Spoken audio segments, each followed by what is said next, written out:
Je sais où je vais. Et vous? Certains événements ou paroles nous marqueront plus que d'autres au cours de notre vie. Eh bien, c'est ce que j'ai vécu l'été dernier.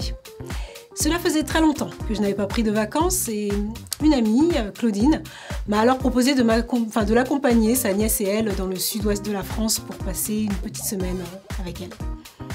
Des moments inoubliables, riches en partage et en joie. Puis après quelques jours, vient le temps du départ.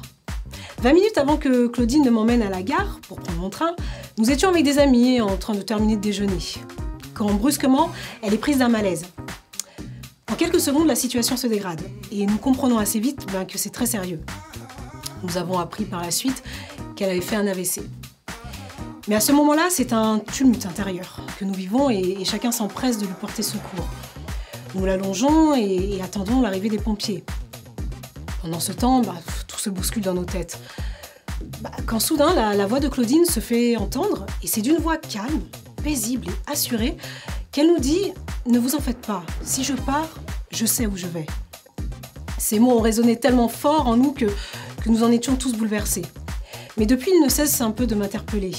Quand j'y repense, voyez-vous, ces mots sont sortis de sa bouche, mais c'est l'expression même de son cœur qui parlait à ce moment précis. Seulement, il faut croire que Dieu avait décidé que ce n'était pas encore le temps pour elle de nous quitter. D'un état de paralysie et l'incapacité de parler, Claudine a retrouvé l'usage de ses membres et la parole en quelques jours, et ça, je dirais, de façon miraculeuse.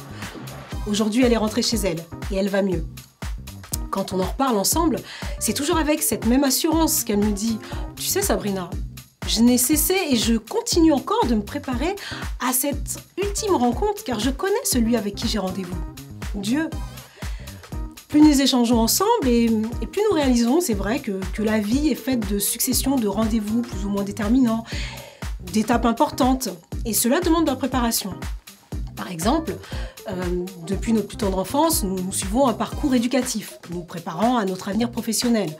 Puis on se prépare à passer nos entretiens, on prépare nos déplacements, on prépare nos vacances, on prépare notre retraite.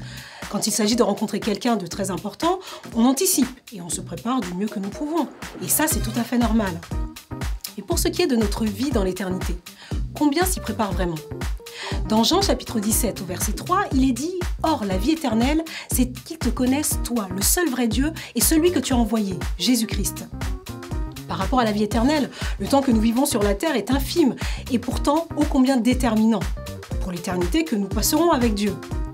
Le temps que nous passons sur cette terre nous sert à préparer cette éternité, en commençant dès maintenant à connaître Dieu, notre Père, au travers de son Fils Jésus, à commencer à entretenir une relation avec lui, en lui parlant, en priant et en lisant la Bible.